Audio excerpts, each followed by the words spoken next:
1. The relationship crossed the line. The affair began in 2022, after England won the Euros under Sarina Wiegman. Lucy Bronze, a veteran defender with a cool exterior but a vulnerable interior, sensed something different from the new coach. Sarina, a serious, disciplined Dutchwoman, once declared, "I never let my emotions interfere with my work." But with Lucy, she paid more attention than usual. Late-night messages about tactics, light touches in hotel corridors, private coffees that no one knew about.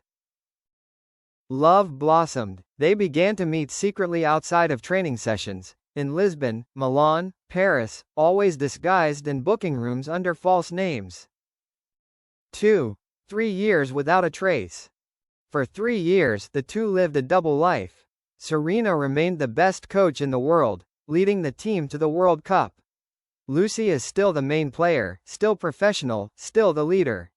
But when night falls, they belong to each other, a fragile but passionate relationship, full of risks. There is only one rule.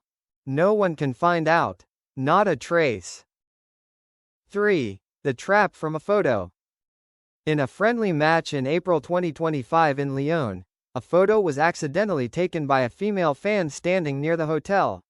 In the photo, in the distance, reflected in the hotel lobby glass door is Lucy Bronze placing her hand on the waist of a woman in a white shirt. The photo is blurry, but the internet does not forgive. A Twitter account specializing in gay vibe between female players posted, "Excuse me, look at that hand position with that look, don't tell me this is Sarina." Netizens join in. Compare the wrinkles on the shirt, the gait, the time of hotel check-in. 48 hours later, the second photo was leaked. Lucy and Sarina walking in the woods together. Taken from a drone of a reporter covering another incident. 4. The media battle. The FA was stunned. Internally, they were divided. One side demanded an immediate investigation for violating professional ethics and the power structure in sport.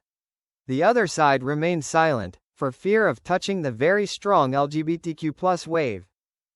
The press called it Lioness's Lovegate. Lucy was suspended from speaking publicly. Sarina disappeared from all press conferences.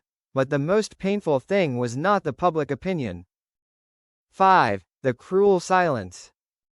Lucy waited for a message from Sarina, but the phone only showed notifications from Sky Sports. Coach Sarina Wiegman declares that she has no extra professional relationship with any player. One line. Cold. As if there had never been a night in Barcelona. As if there had never been a hand on Lucy's cheek after each training session. As if she had never been in love. 6. The open end. Lucy did not answer the press. Only posted a photo. She was standing under the stadium lights, alone, her back to the camera. No caption. Rumors said she had resigned from the national team. Sarina still held her seat, temporarily, but now her every decision was under a microscope. In a rare appearance, a reporter asked, "Did you ever love Lucy?" Sarina replied, "I will not answer that question." But her hand was shaking. Love is taboo, hidden like the night, but the football lights never let a secret stay hidden for too long. And when love is the only thing that makes you real, it can also burn down everything you have built. 7. The return of the Dutch ghost. 3 months after the scandal, Sarina Wiegman reappeared at a closed-door seminar in Amsterdam as a guest speaker on sports governance. But the media only paid attention to one sentence. "My story did not start with love. It started with me refusing to sign a promotional contract with the sponsor they chose." Collision boom. A bomb dropped straight into the news circle. The international sports press began to dig up shady signs within the FA from the beginning of 2024. Imposed sponsorship deals. Young players promoted to the national team for unknown reasons. An anonymous £10 million contract from an Asian betting group. that Sarina signed 6 weeks late because of doubts about the ethics clause. 8. The silence plan. Inside leak. In January 2025, Sarina reported financial abuse and unusual connections between FA members and commercial partners. Instead of an investigation, she was asked to stop interfering in non-professional matters. Soon after, the tabloids accidentally began to have information about the shady relationship between her and Lucy Bronze. A trap, a media campaign, and a push out without anyone having to directly intervene. 9. The anonymous letter. Lucy Bronze, who was considering retiring, received an anonymous envelope. Inside were the minutes of the FA meeting on the 2nd of May 2025, with the excerpt. If Coach Wiegman continues to refuse to commit to media and commercial commitments, use information related to player number 6 to neutralize the influence of public opinion. Number 6 is Lucy. Her hands tremble, not because she has been betrayed by the person she loves, but because she has been used to get rid of her. 10. Unexpected allies. A new player enters the picture. Eleanor Dyer, the FA vice chairman, who has been silent during the scandal, decides to stand by Sarina and Lucy. The FA is rotten from the inside. We need to rebuild, and to do that, we need to expose everything. Eleanor. She holds a special press conference at FA headquarters, where Sarina speaks out for the first time, directly. I don't deny that I loved Lucy. But that relationship didn't destroy England. What destroyed the team was the people behind the desks controlling the budget. 11. The FA is investigated, and the factions are openly divided. An extraordinary meeting of the English Sports Parliament is called. Shady commercial deals are exposed. A senior FA member is forced to resign. A criminal investigation is launched. Meanwhile, Lucy returns to her club, but this time, I'm not playing for the title. I'm playing for justice. And for her. 12. An open ending, or a new beginning. The FA is restructured. An independent ethics committee is set up. Sarina refuses to return to the coaching role. She moves to become a senior advisor to FIFA on transparent governance in women's football.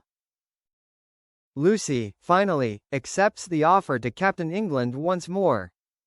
Before her first game since the scandal, a journalist asks, "Do you still love her?" Lucy smiles, but does not answer. But in the dressing room, under her number 6 jersey, is a small black inscription. For P. 13. The system's resistance. After Sarina's shocking press conference, the entire FA was shaken. A group of high-ranking figures, secretly called the Core Four, decided to take action. The goal: to kick Sarina out of the global football ecosystem. A series of anonymous articles appeared on pro-FA news sites, accusing her of favoring Lucy Bronze, of influencing the coaching staff to eliminate players who did not obey the tactics. The sources were unverified, but full of damage. The most dangerous move: they released a recording, said to be edited, in which Sarina said, "I don't care if the team wins or loses, I just want Lucy to be safe." The media exploded. FIFA postponed her appointment as an advisor. Social media was in an uproar. 14. The final counterattack. Lucy, for the first time in 6 months, held a personal online meeting, live-streamed without the press. Nearly 2 million simultaneous views. She turned on the camera, looked straight into the lens and said, "I kept quiet because I thought it was a way to protect her. But silence has made us sinners. Today, I will tell everything." Lucy read each email, revealing a series of suppressed evidence, including real recordings, threatening letters from FA lawyers, and an internal investigation report that Sarina had never seen. The livestream ended with the sentence, "They didn't punish her for loving me. They punished her for not being obedient. And I, the weapon they used to destroy her." 15. The finale: no winners, only survivors. Public opinion exploded. An independent international investigation was launched. Two members of the Core Four resigned. The FA admitted there were lapses in transparency. But Sarina still wasn't allowed back on camera. FIFA advised her to take an indefinite break. No title, no apology, no one on her side, except Lucy. Lucy left the team right after the last friendly. That match, she scored a free kick. After the match, she lifted her shirt to reveal a tattoo under her ribs. Candle, P.